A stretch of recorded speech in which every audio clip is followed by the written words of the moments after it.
Catatan Wakil Presiden Republik Indonesia.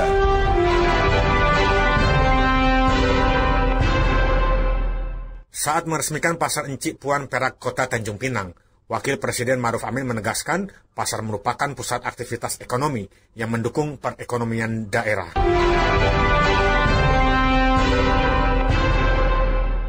Wapres menegaskan program perlindungan jaminan sosial ketenagakerjaan merupakan bagian dari perlindungan dan kesejahteraan pekerja dan keluarga. Wapres bertolak ke Ibu Kota Nusantara IKN untuk menghadiri sidang Kabinet Paripurna yang dipimpin Presiden Joko Widodo.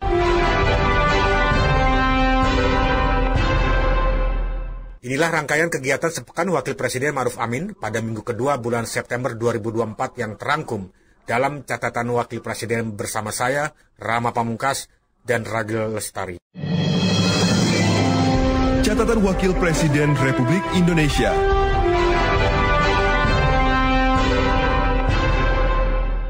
Senin 9 September 2024. Wakil Presiden Ma'ruf Amin beserta Ibu Uri Ma'ruf Amin bertolak menuju Tanjung Pinang, Kepulauan Riau. Wapres dan rombongan lepas landas dari Pangkalan Udara TNI Angkatan Udara Halim Perdana Kusuma menuju Bandar Udara Internasional Raja Haji Fisabilillah, Kota Tanjung Pinang, Kepulauan Riau. Wapres melakukan kunjungan dengan menggunakan pesawat kepresidenan Boeing 737-800 TNI Angkatan Udara. Di kota yang dikenal dengan Gurindam 12 tersebut, Wapres meresmikan Pasar Encik Puan Perak dan Impres Jalan Daerah IJD Kepri di Jalan Lorong Gambir, Kota Tanjung Pinang.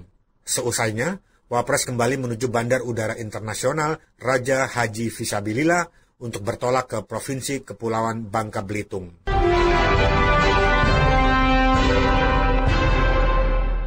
Setiba di Tanjung Pinang, Wapres meresmikan Pasar Encik Puan Perak dan Impres Jalan Daerah IJD Kepri di Jalan Lorong Gambir, Kota Tanjung Pinang. Dalam sambutannya, Wapres menegaskan pasar merupakan pusat aktivitas ekonomi masyarakat yang mendukung perekonomian daerah. Sebagai tempat pertemuan langsung antara penjual dan pembeli, kenyamanan dan kebersihan pasar harus dijaga. Menurut Wapres, pemerintah mendukung revitalisasi pasar di daerah untuk meningkatkan daya saing produk lokal, menyerap tenaga kerja, sekaligus menata lingkungan. Disampaikan Ma'ruf Amin, 6 tahun terakhir pemerintah telah membangun dan merenovasi 62 pasar rakyat di 53 kabupaten kota yang tersebar di 21 provinsi. Wapres menyebut hal ini menunjukkan komitmen pemerintah dalam mendukung kemajuan ekonomi daerah. Pada kesempatan yang baik ini saya ingin menyampaikan beberapa pesan yang perlu menjadi perhatian bersama. Pertama, tata kelola dan pemeliharaan fasilitas pasar dan jalan daerah perlu terus dioptimalkan. Pemerintah daerah, pengelola pasar, pedagang, dan masyarakat agar terus menjaga kebersihan dan kenyamanan pasar untuk jangka panjang. Dengan demikian, pasar ini dapat menjadi andalan penopang kesejahteraan masyarakat lokal. Infrastruktur pendukung jalan daerah seperti lampu jalan dan trotoar juga harus dirawat untuk kenyamanan pengguna jalan. Yang kedua, maksimalkan potensi ekonomi lokal dengan memanfaatkan fasilitas baru pasar dan jalan. Fasilitas pasar yang lebih modern dan lebih tertata dapat menjadi daya tarik saat memperjualkan hasil laut dan kerajinan lokal Kepulauan Riau kepada masyarakat. Pembangunan jalan akan membantu pengiriman produk lebih cepat dan murah, sehingga jangkauan pemasaran dapat lebih luas. Yang ketiga, kembangkan terus digitalisasi pedagang untuk meningkatkan efisiensi dan aksesibilitas bagi masyarakat. Di era digital, perdagangan elektronik dan media sosial banyak digunakan untuk menjangkau lebih banyak pembeli.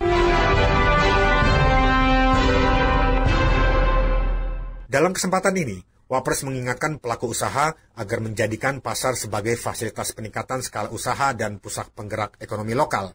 Selain itu, sekaligus menjadi tempat aktivitas sosial budaya yang aman dan nyaman. Berikut pesan Wapres. Pada kesempatan yang baik ini saya ingin menyampaikan beberapa pesan yang perlu menjadi perhatian bersama. Pertama, tata kelola dan pemeliharaan fasilitas pasar dan jalan daerah perlu terus dioptimalkan. Pemerintah daerah, pengelola pasar, pedagang, dan masyarakat agar terus menjaga kebersihan dan kenyamanan pasar untuk jangka panjang. Dengan demikian, pasar ini dapat menjadi andalan penopang kesejahteraan masyarakat lokal. Infrastruktur pendukung jalan daerah seperti lampu jalan dan trotoar juga harus dirawat untuk kenyamanan pengguna jalan. Yang kedua, maksimalkan potensi ekonomi lokal dengan memanfaatkan fasilitas baru pasar dan jalan. Fasilitas pasar yang lebih modern dan lebih tertata dapat menjadi daya tarik saat memperjualkan hasil laut dan kerajinan lokal Kepulauan Riau kepada masyarakat. Pembangunan jalan akan membantu pengiriman produk lebih cepat dan murah, sehingga jangkauan pemasaran dapat lebih luas. Yang ketiga, kembangkan terus digitalisasi pedagang untuk meningkatkan efisiensi dan aksesibilitas bagi masyarakat. Di era digital, perdagangan elektronik dan media sosial banyak digunakan untuk menjangkau lebih banyak pembeli.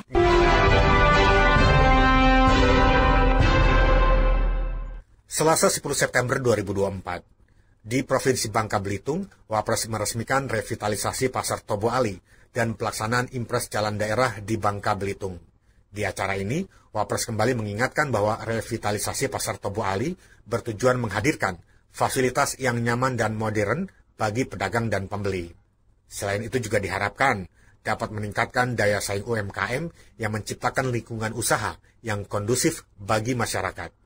Dengan potensi sumber daya alam daerah melimpah, termasuk potensi besar di sektor perikanan, hasil laut, perkebunan, dan pariwisata baharinya, Wapres meyakini pasar ini akan menjadi lokasi distribusi yang strategis. Kondisi itu baik, terutama bagi produk unggulan daerah kerajinan lokal dan produk pangan berkualitas Bangka Selatan. Sementara soal proyek Impres Jalan Daerah, Wapres menegaskan proyek ini merupakan salah satu bentuk komitmen pemerintah dalam meningkatkan konektivitas antar wilayah dan memudahkan arus barang dan jasa. Berikut pernyataan Wapres.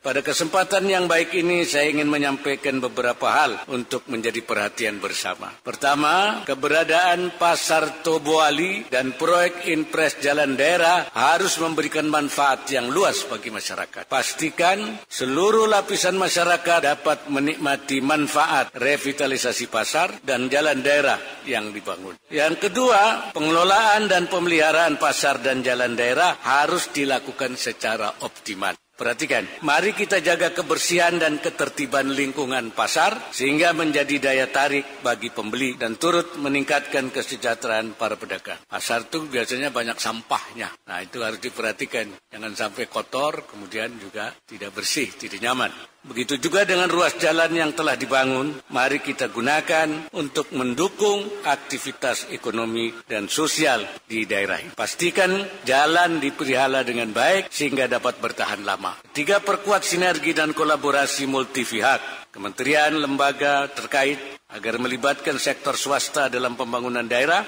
mulai dari investasi hingga pengadaan teknologi modern. Pemerintah pusat dan daerah bersinergi dalam pengintegrasian kebijakan yang memperhatikan kebutuhan masyarakat secara holistik, serta penciptaan iklim investasi yang kondusif.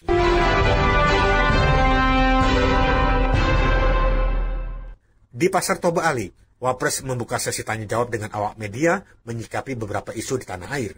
Wakil Presiden Ma'ruf Amin menegaskan pentingnya sertifikasi Juleha atau juru sembelih halal di rumah potong hewan (RPH) dan rumah potong unggas (RPU) untuk memastikan kehalalan daging yang dikonsumsi masyarakat.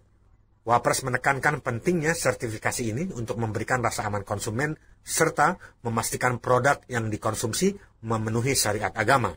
Menurut Wapres, kepastian tentang kehalalan suatu produk, khususnya makanan, sangat berpengaruh pada kepercayaan konsumen terhadap pedagang. Saya juga menyerahkan, Juleha bersertifikat, juru sembelih halal, namanya Juleha bersertifikat. Berapa jumlahnya tadi? 100 orang. Dan akan diteruskan lagi untuk supaya nanti tidak ada masalah dengan penyediaan daging-daging karena sudah ada juru sembelih, julehanya sudah ada. Ya, nanti di mana-mana tempat sembelihan ini ada juleha yang bersertifikat dalam rangka memberikan jaminan kepada masyarakat bahwa daging-daging yang jual di pasar-pasar itu halal. Ya, itu. Saya kira itu penting. Itu menenteramkan.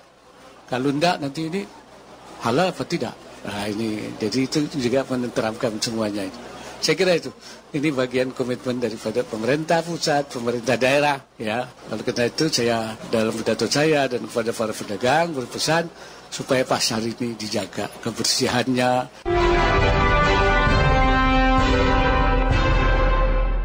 Di hari yang sama 10 September 2024, Wakil Presiden Maruf Amin melanjutkan rangkaian kunjungan kerjanya ke Surabaya, Jawa Timur, dan Semarang, Jawa Tengah.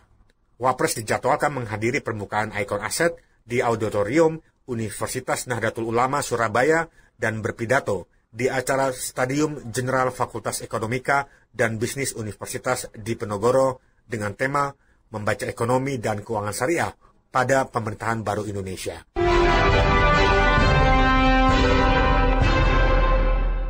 Rabu 11 September 2024, Wakil Presiden Maruf Amin menghadiri Ikon Aset di kampus B Universitas Nahdlatul Ulama Surabaya, Jawa Timur. Dalam sambutannya, Wapres menuturkan, belakangan ini kita sering mendengarkan istilah Society 5.0, sebuah isu kontemporer yang mengubah interaksi manusia sehari-hari menjadi kian terdigitalisasi. Society 5.0 menyajikan teknologi kecerdasan buatan, Internet of Things, dan Big Data yang bertujuan meningkatkan kualitas hidup manusia melalui pelayanan pendidikan, kesehatan, dan pelayanan publik yang lebih efisien dan terintegrasi. Menurut Wapres, konsep ini menjadi faktor penting dalam meningkatkan kualitas hidup bangsa Indonesia. Namun demikian, transformasi ini juga tidak lepas dari resiko yang mungkin muncul seperti isu keamanan data pribadi dan juga penyalahgunaan teknologi. Disinilah pentingnya peran lembaga pendidikan seperti UNUSA yang mencetak lulusan dengan pemahaman keagamaan dan akademik yang berkualitas tinggi guna menyelesaikan tantangan dunia modern. Perguruan tinggi sebagai penghasil riset dan penelitian yang kreatif dan inovatif juga perlu berkolaborasi dengan pemerintah dan swasta dalam penyusunan kurikulum yang relevan dengan kebutuhan industri sehingga melahirkan generasi berdaya saing. Seperti halnya kegiatan Ikon Aset hari ini yang tidak hanya bermanfaat besar bagi mahasiswa UNUSA, tapi juga bagi ilmuwan, praktisi, dan pelaku industri melalui diskusi pengembangan inovasi dan teknologi di tingkat global. Sesuai dengan tema kegiatan yang diangkat, yaitu Entering Society 5.0, Application and Development, saya berharap konferensi ini menghasilkan riset yang dapat diaplikasikan oleh dunia industri dan masyarakat.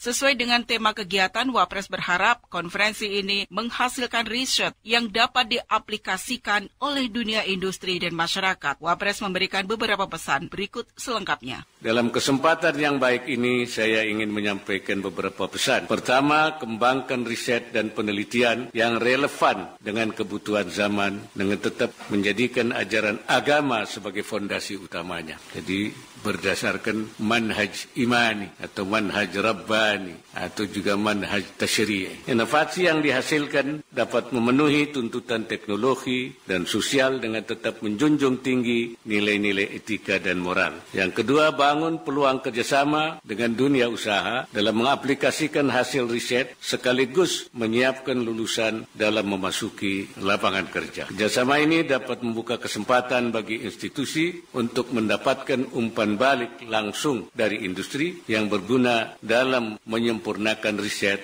dan kurikulum. Yang ketiga, temukan sumber pendanaan dan pengembangan riset secara kreatif sehingga penelitian, publikasi, dan inovasi semakin terjaga kontinuitasnya. Manfaatkan keunggulan Society 5.0 untuk meningkatkan daya saing dan kualitas riset yang dihasilkan.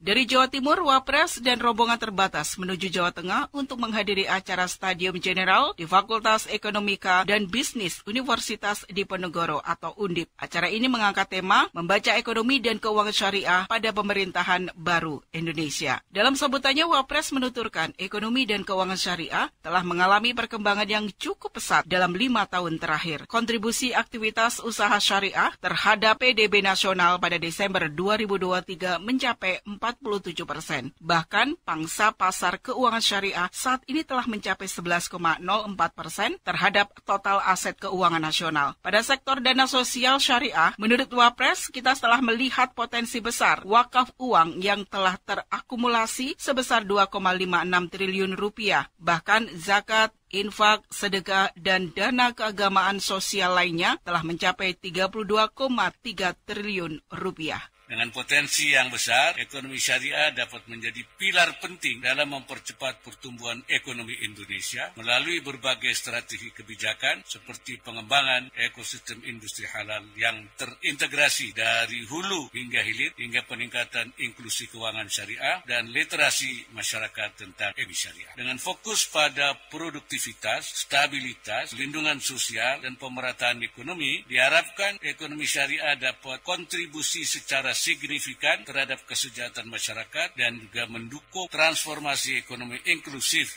dan berkelanjutan. Selain itu, pemerintah terus berupaya membangun fondasi yang kuat melalui penguatan kelembagaan, penyusunan regulasi pendukung, hingga pengintegrasian ekonomi dan keuangan syariah dalam rencana pembangunan nasional yang dikenal sebagai Astacita, visi dan misi pemerintah terpilih 2024-2029.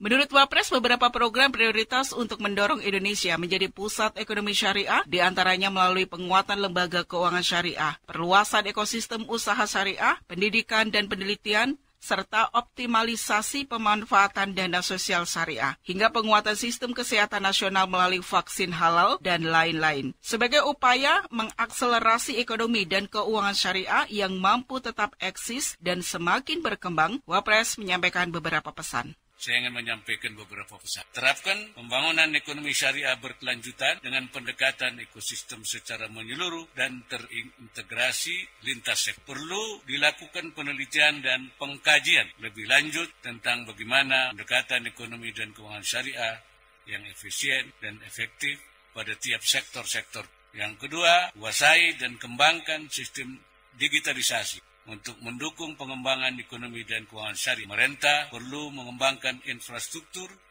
digital dan meningkatkan literasi digital untuk mendukung pemanfaatan teknologi dalam ekonomi dan keuangan syariah. Selain itu, pengembangan platform e-commerce syariah, penguatan kerjasama dengan sektor swasta, serta penerapan regulasi yang akan memperkuat ekosistem digital syariah di Indonesia. Yang ketiga, perkuat ekonomi dan keuangan syariah dengan sumber daya yang intent dan dapat diandalkan.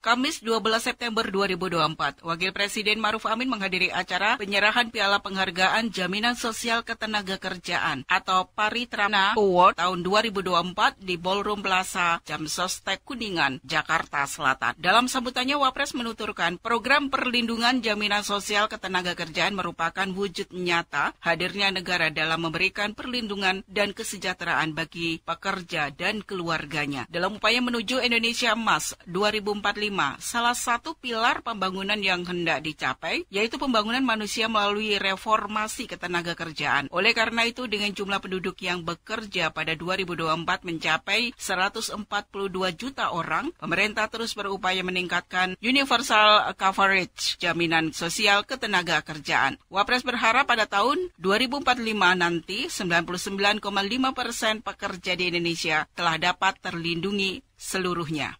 Demi mewujudkan Indonesia Emas 2045, bidang ketenagakerjaan memerlukan dukungan penuh dari seluruh pemangku kepentingan untuk bersama-sama bergerak aktif melalui penguatan regulasi, anggaran, dan implementasi program. Kita juga ingin memastikan bahwa perlindungan jaminan sosial ketenagakerjaan dimulai dengan melindungi pekerja yang berada di seluruh instansi pemerintah. Oleh karena itu, saya meminta kementerian, lembaga, pemerintah daerah, dan pemerintah desa untuk terus memastikan agar seluruh pekerja, termasuk pegawai non-ASN, kepala dan perangkat desa, hingga kader kemasyarakatan dapat menjadi peserta aktif BPJS Ketenagakerjaan.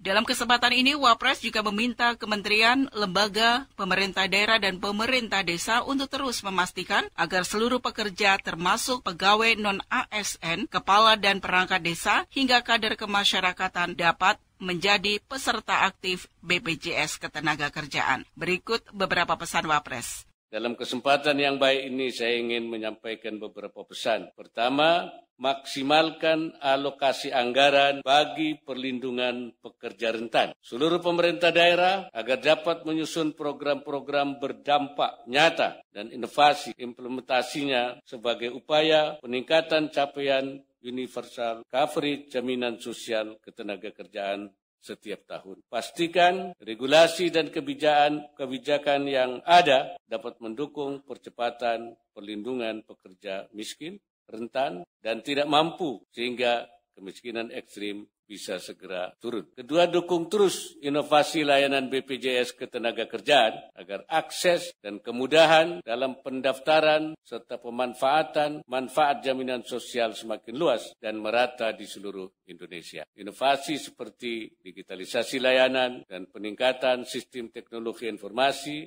akan mempermudah pekerja baik di sektor formal maupun informal. Pastikan layanan lebih merata dan inklusif sehingga tidak hanya tersedia di kota besar, tapi juga menjangkau wilayah terpencil. Yang ketiga, tingkatkan edukasi dan kesadaran masyarakat tentang pentingnya jaminan sosial ketenagakerjaan dan kemudahan layanannya. Masifkan sosialisasi agar para pekerja dapat memahami manfaat dan hak yang didapat dari program pelindungan sosial ini.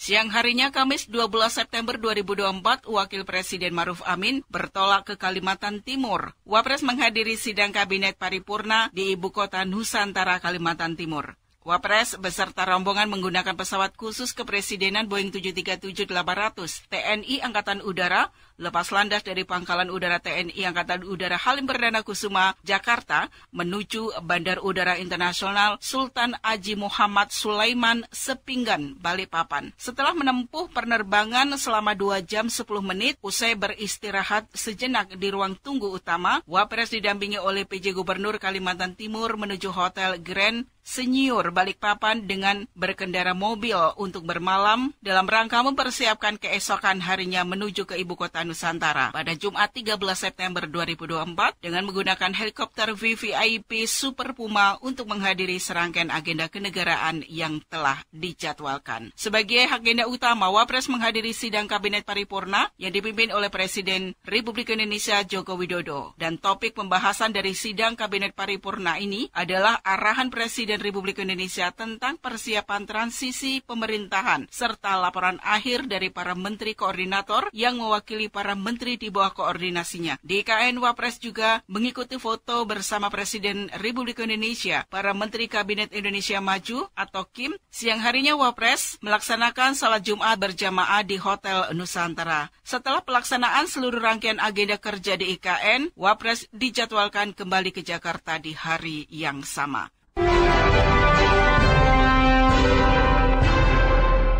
Usai mengikuti sidang Kabinet Paripurna terakhir yang dipimpin oleh Presiden Joko Widodo di Istana Garuda, Ibu Kota Nusantara atau IKN, Kabupaten Panajam Pasir Utara, Kalimantan Timur, dalam keterangan persnya, Wapres memberikan pesan kepada para Menteri Kabinet Indonesia Maju yang akan mengakhiri masa tugas 20 Oktober 2024 mendatang agar membuat laporan capaian pemerintah yang baik serta memberikan saran-saran untuk pemerintah selanjutnya. Wapres pun memberikan kesan terhadap kinerja dan kerjasama yang dilakukan pemerintah selama 5 tahun terakhir. Ia mengungkapkan bahwa dirinya sangat berbahagia dapat menyelesaikan masa kepemimpinannya dengan baik. Pada kesempatan ini, Wapres juga mengungkapkan bahwa dirinya sempat berbincang dengan Presiden terpilih Prabowo Subianto dan menurutnya Prabowo telah berkomitmen untuk melanjutkan program-program pemerintahan Jokowi Ma'ruf Amin.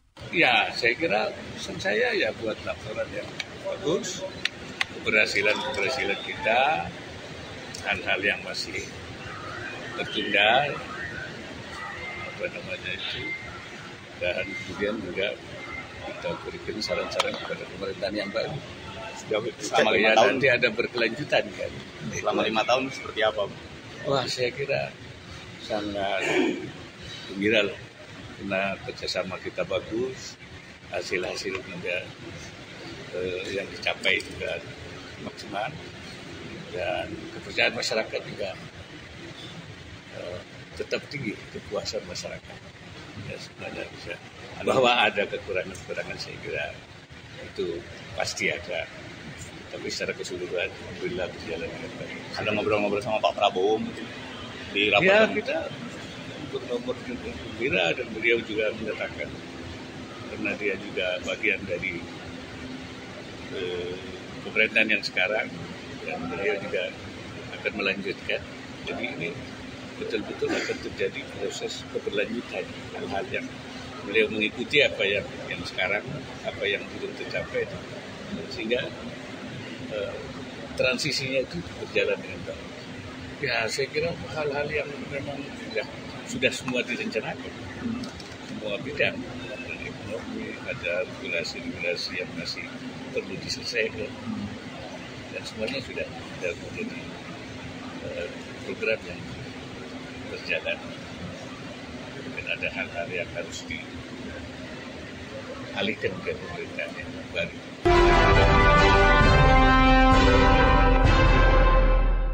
Demikian rangkaian kegiatan sepekan Wakil Presiden Kiai Haji Ma'ruf Amin yang terangkum dalam catatan Wakil Presiden RI pada minggu kedua bulan September 2024. Saya, Ragi Lestari dan Rama Pamungkas, tim Istana Wakil Presiden melaporkan. Catatan Wakil Presiden Republik Indonesia.